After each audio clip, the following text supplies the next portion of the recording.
Hola y bienvenidos a un nuevo podcast. Hoy un tema del que seguro que habéis oído hablar poco, pero antes parece que las noticias sobre la gripe casi apocalíptica han desaparecido. ¿Sorprendidos? Pues no deberíais, ya sabéis de qué va esto y prepararos porque todos los años será así. Al fin y al cabo es un caramelito de noticia para mantener a la gente asustada y por eso mucha gente con mucho esfuerzo estamos trabajando para que exista una información de calidad, objetiva y puesta en perspectiva. Acordaros que hay una serie de 3 podcasts sobre la gripe y que además hice uno exclusivo sobre las mascarillas por toda la polémica que otra vez ha ocurrido. Pero hoy, un tema que como ya os he nombrado en algún podcast anterior, es poco conocido y de una importancia vital. Lo de vital es literal. Estamos hablando de nada por debajo del codo. Traducido para que todos nos entendamos, es que en centros sanitarios no se deberían llevar nada por debajo del codo, como pulseras, anillos, uñas postizas, esmaltes, relojes, y en este último incluimos también a los Fitbits o smartwatches. Os diré en un rato por qué digo esto. Es una anécdota graciosa y a la vez muy triste porque muestra la falta de cerebro de algunos. En definitiva, que por debajo del codo no hay que llevar nada. Y por supuesto, esto incluye las batas o atuendos de manga larga. Los centros sanitarios españoles, muchas veces, si los habéis visto, parecen un desfile de moda o joyería para ver quién lleva las uñas mejor hechas, el anillo con el pedrolo más gordo o la bata blanca más cara y pija del mercado. Y no, señores, no. Tratamos con pacientes y todos estos elementos incrementan el riesgo de infecciones. Hoy vamos a ver todo esto, responder a preguntas trascendentales y, por supuesto, anécdotas. Soy el profesor Bacterio y bienvenidos a mi canal.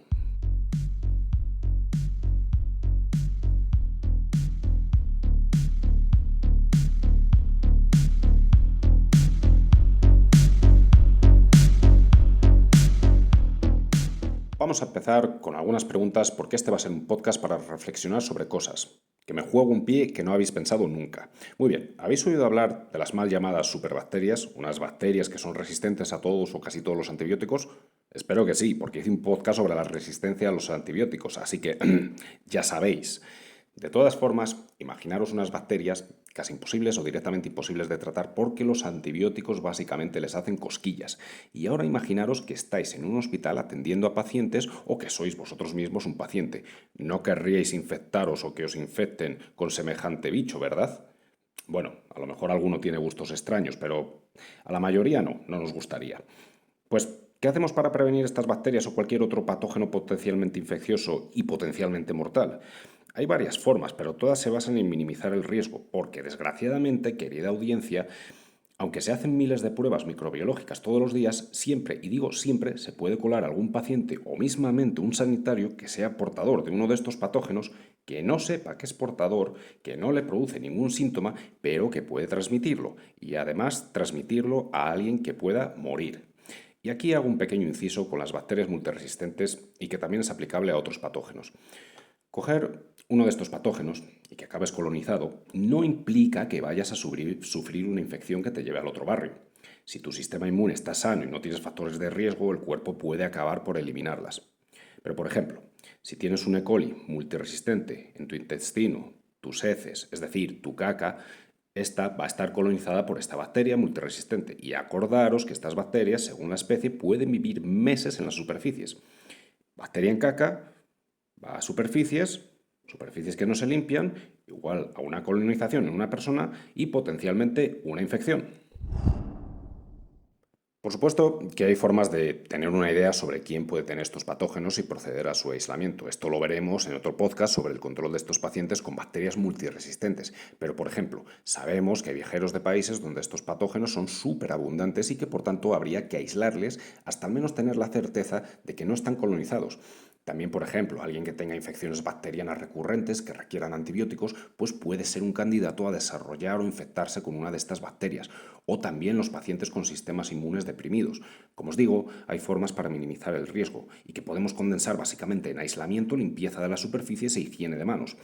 Y ahora entramos de lleno en la higiene de manos y os pregunto, y si podéis, os pido que hagáis la prueba, ¿vale? Coger un reloj, una pulsera o un anillo con el pedrolo más grande que tengáis e intentar lavaros las manos bien. Y digo bien, como hay que hacerlo, hasta la muñeca. No me vale un checo checo y mucho menos en un centro sanitario. Vale, ahora, ¿podéis lavaros bien las manos? No, ¿verdad? Ahora, por supuesto, claro, debería venir el listillo que dijese, bueno, pero yo me quito el reloj, el anillo, las miles de pulseras y me lavo y yo respondo, ¿y un huevo haces eso? al menos en un hospital, pero pongamos que lo haces. Tus accesorios ya están contaminados. ¿Te lavas y te los vuelves a poner? ¿Lavas también tus accesorios cada vez que veas a un paciente? ¿Estás tonto? Alguien dirá, ¡buah, qué chorrada! Llevo guantes y eso me protege a mí el paciente. ¿Los guantes son sustituto de la higiene de manos? ¿Sabéis que los guantes no estériles ya pueden estar contaminados y de hecho muchas veces lo están? ¿Sabéis que antes de la PAN lo que sigue? En algunos países se hablaba de eliminar los guantes no estériles salvo para situaciones muy concretas por el riesgo de infección que suponen. Por eso de la contaminación y el hecho de que se reduce la higiene de manos por la falsa sensación de seguridad que dan. Y otra más que podría soltar alguien. Bueno, pues me echo alcohol en los guantes. De nuevo, ¿estás tonto? Con eso, primero, no eliminas a todos los patógenos. Segundo, deterioras el guante. Y tercero, volvemos a lo de antes. Los guantes no son sustituto de la higiene de manos. Todo esto que os digo son cosas a las que me he enfrentado, por cierto, y desgraciadamente no les podía decir eso de ¿estás tonto? Así que, pregunto, ¿no es más lógico, sencillo e higiénico quitarse los aparatejos, dejarlos en casita o en el abrigo y trabajar sin hacer el guarro? Y eso también va por los pacientes para que piensen en ello, por los familiares y por los trabajadores externos, en definitiva, cualquiera que entre en un área o centro sanitario.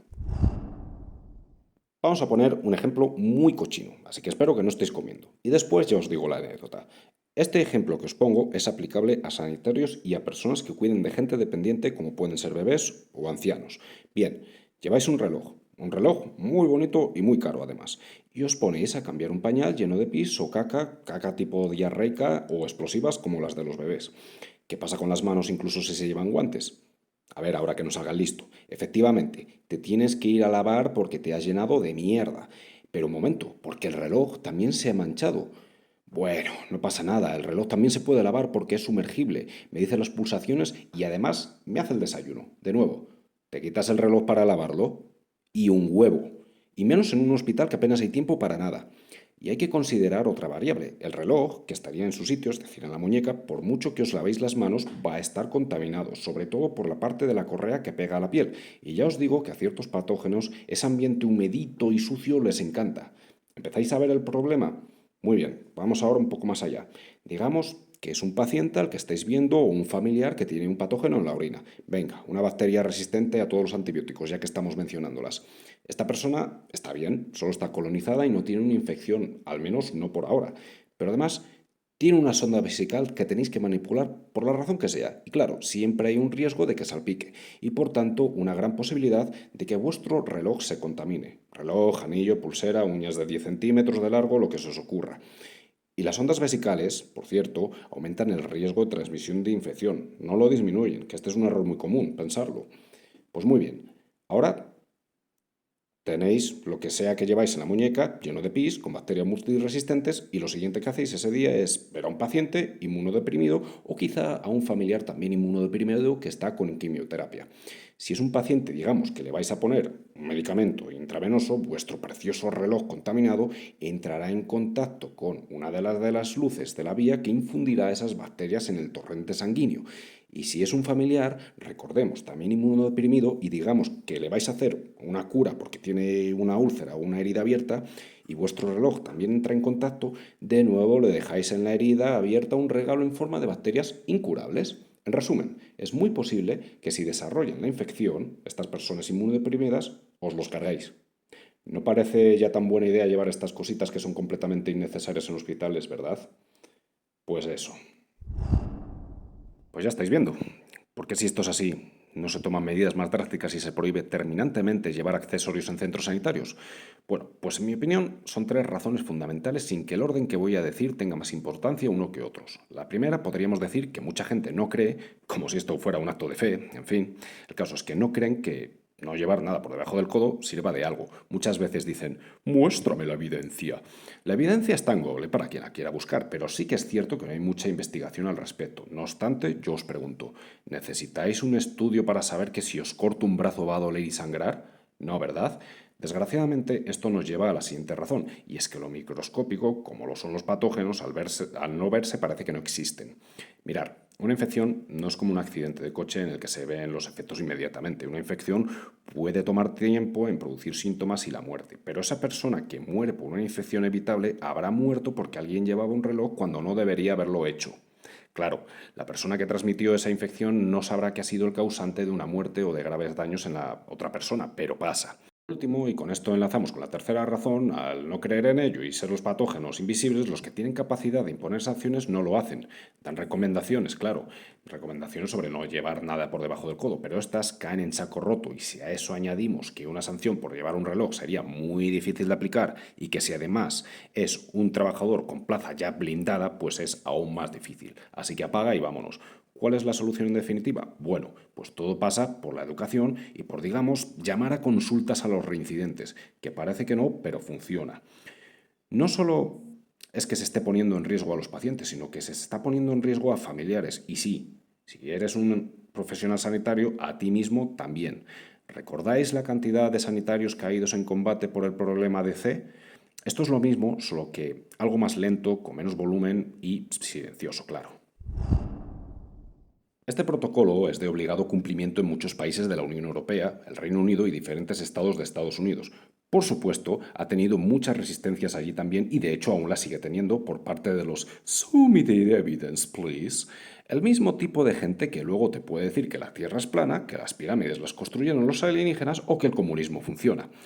Y ya vamos a ir terminando, y es que este protocolo también es extensible para cosas como corbatas, el pelo suelto, tarjetas identificativas que lleven cordones al cuello o llevar el esparadrapo colgando del uniforme. Ah, la anécdota, que casi se me olvida. Os cuento que estando yo por una de las unidades vi a un chaval recién salido de la universidad, un Z, con un Fitbit haciendo quehaceres sanitarios con un paciente. Por supuesto, le paré y educadamente le dije que no podía llevar un reloj por las razones que ya os he estado comentando, ¿vale? A lo que me respondió que lo sabía, pero es que no era un reloj, sino un Fitbit. Bueno, yo al principio pensé que me estaba retando y de hecho empecé a sentir ese tic en el ojo de abro comillas, le mato.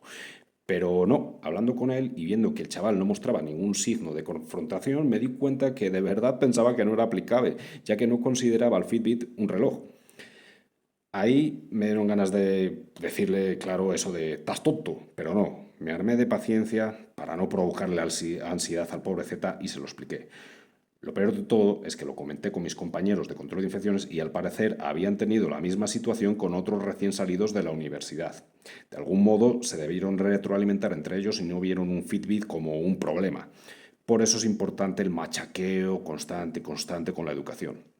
Y por eso, no llevar nada por debajo del codo mejora la higiene de manos, que a su vez disminuye el riesgo de transmisión de patógenos y salva vidas. Ya sabéis, mejor prevenir que curar.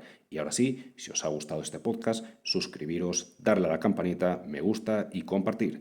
El profesor Bacterios se despide hasta el próximo podcast. ¡Hasta pronto!